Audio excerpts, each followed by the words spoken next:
Hi everyone. మనకి next Monday onwards AWS and DevOps point of వ్యూలో training start అవుతుందండి. So ఇదంతా కూడా కంప్లీట్గా మీకు రియల్ టైం పాయింట్ ఆఫ్ వ్యూలో ఉంటుంది. డ్యూరేషన్ వచ్చి 45 days ఉంటుంది. డైలీ 1 hour సెషన్ ఉంటుందండి. అంటే 1 to 1.5 hour సెషన్ ఉంటుంది.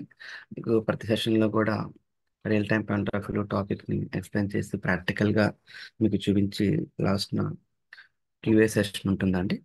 ఎవ్రీ సెషన్లో కూడా మనం రియల్ టైం పాయింట్ ఆఫ్ వ్యూలో ఎలాంటి క్వశ్చన్స్ మనల్ని ఇంటర్వ్యూస్ అడుగుతారు, వాటిని ఎలా క్రాక్ చేయాలి, అలాగే రియల్ టైం సినారియోస్ బేస్ చేసుకుని ట్రైనింగ్ ఇవ్వడం జరుగుతుంది. సో ఎవరికైనా ఇంట్రెస్ట్ ఉంటే ఈ కింద ఉన్న మెయిల్ ఐడితో కాంటాక్ట్ అవ్వండి. సో దీంట్లో మనకి కవర్ అయ్యే టాపిక్స్ వచ్చి Linux, GitHub, Jenkins, Maven, Apache, Tomcat, Docker, Kubernetes, Ansible, Terraform. So దీంతో పాటు ఏడబ్ల్యూఎస్ మనం ఒక ట్రైనింగ్ ఇవ్వడం జరుగుతుంది. మీకు దీంట్లో ఉండే టోటల్ మాడ్యూల్స్ వచ్చి cloud computing fundamentals, Linux, networking, Amazon web service, DevOps, అలాగే ఫైనల్ మాడ్యూల్ వచ్చి మనకి రెజ్యూమ్ ప్రిపరేషన్, మాక్ ఇంటర్వ్యూ ఉంటుందండి. సో ఈ సెషన్ అంతా కూడా మీకు జూమ్ ద్వారా మీకు తీసుకోవడం జరుగుతుంది. జూమ్ క్లాసెస్ అన్నమాట. సో ఈ సెషన్ మీకు కంప్లీట్ అయిన వితిన్ 1 hourలో మీకు రికార్డింగ్ వీడియో మొత్తం కూడా షేర్ చేయడం జరుగుతుంది. మీరు ఈ వీడియో డౌన్లోడ్ చేసుకొని అగైన్ మీరు ప్రాక్టీస్ చేసుకోవచ్చు. సో దీంట్లో ఉండే మాడ్యూల్స్ వచ్చి మీకు చూడొచ్చు ఇక్కడ. ఇవన్నీ కూడా దీంట్లో ఉండే 1 by 1 మాడ్యూల్స్.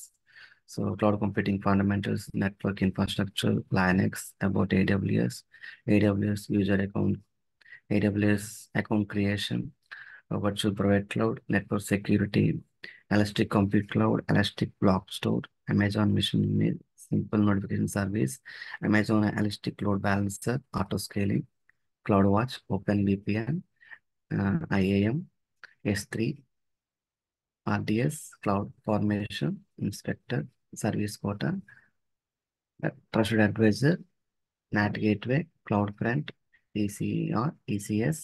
సో దీని మీద ఏడబ్ల్యూఎస్ పాయింట్ ఆఫ్ వ్యూలో మనం ఒక 2 ప్రాజెక్ట్స్ మనం చేయడం జరుగుతుందండి. సో నెక్స్ట్ వచ్చి మనకి డెవాప్స్ పాయింట్ ఆఫ్ వ్యూలో DevOps introduction, understanding development, understanding operation. అదంటే మనకి కంపెనీ పాయింట్ ఆఫ్ వ్యూలో డెవలపింగ్ టీం ఉంటుంది, ఆపరేషన్ టీం ఉంటుంది. సో వీటి గురించి మనకు ప్రాపర్గా తెలియాలి.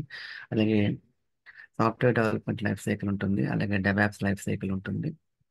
సో దీనికి సంబంధించి ఇక్కడ మనం థియరిటికల్గా తెలుసుకున్న తర్వాత దాన్ని కంటిన్యూస్ డెలివరీ మోడల్ అంటే ఏంటి, కంటిన్యూస్ ఇంటిగ్రేషన్ మోడల్ అంటే ఏంటి, డెవాప్స్లో రోల్స్ ఏంటి, రెస్పాన్సిబిలిటీస్ ఏంటి, employee responsibilities, software development life cycle model ఎలా ఉంటుంది, షెల్ స్క్రిప్ట్ అంటే ఏంటి, so GitHub and Git, Jenkins, Maven, Apache, Tomcat. So దీని మీద ప్రాజెక్ట్ ఉంటుందండి. తర్వాత Docker, Kubernetes, next Terraform, Ansible కూడా ఇక్కడ కవర్ చేయడం జరుగుతుందండి. ఫైనల్గా మనకి interview pattern question and answers మనం అగైన్ ఒక మాడ్యూల్ కింద మనం డిస్కస్ చేయడం జరుగుతుంది. సో ఫైనల్ మాడ్యూల్ వచ్చి మనకి రెజ్యూమ్ ప్రిపరేషన్ అండి. రియల్ టైం పాయింట్ ఆఫ్ వ్యూలో ఒక 3+ ఎక్స్పీరియన్స్ పెట్టుకునే విధంగా రెజ్యూమ్ ప్రిపేర్ చేయడం జరుగుతుంది. Freshers point of resume prepare చేయడం జరుగుతుంది. సో ఇది టోటల్ డ్యూరేషన్ మీకు 45 వర్కింగ్ అవర్స్ ఉంటుందండి. డైలీ 1 hour ఉంటుంది. ఇన్ కేస్ బ్యాచ్ స్లోగా ఉంటే మనకి అరౌండ్ 60 hours మనం కవర్ చేయడం జరుగుతుంది. సో మనకి ప్రజెంట్ అయితే నెక్స్ట్ మండే ఆన్వర్డ్స్ మాకు న్యూ బ్యాచ్ ఉంది. సో మనకి మార్నింగ్ బ్యాచెస్ అనేవి జస్ట్ షెడ్యూల్ చేస్తున్నాం. ఎవరికైనా ఇంట్రెస్ట్ ఉంటే కాంటాక్ట్ అవ్వచ్చు త్రూ మెయిల్ ఐడి ద్వారా. సో మనకి వీకెండ్ బ్యాచెస్ కూడా అవైలబుల్గా ఉంటాయండి. బట్ మనకి ఇవి ఎక్కువ టైం తీసుకోవడం జరుగుతుంది, 5 hours 6 hours. సో మీకు సబ్జెక్ట్ తెలుగు అండ్ ఇంగ్లీష్లో ఉంటుంది. నెక్స్ట్ ఈ కోర్స్ కంప్లీట్ అయిపోయిన తర్వాత మీరు గ్లోబల్ సర్టిఫికేషన్ ఏమన్నా చేయాలి అంటే we have a number of exam centres. So మీరు ఎగ్జామ్ సర్టిఫికేషన్ కూడా కలెక్ట్ చేసుకోవచ్చు ఈ సెంటర్స్ నుంచి. సో మీకు ఇంకా ఇన్ఫర్మేషన్ ఏమైనా కావాలంటే కింద కామెంట్ బాక్స్లో కామెంట్ చేయండి, నేను మీతో కాంటాక్ట్ అవుతాను. థ్యాంక్ యూ అండి.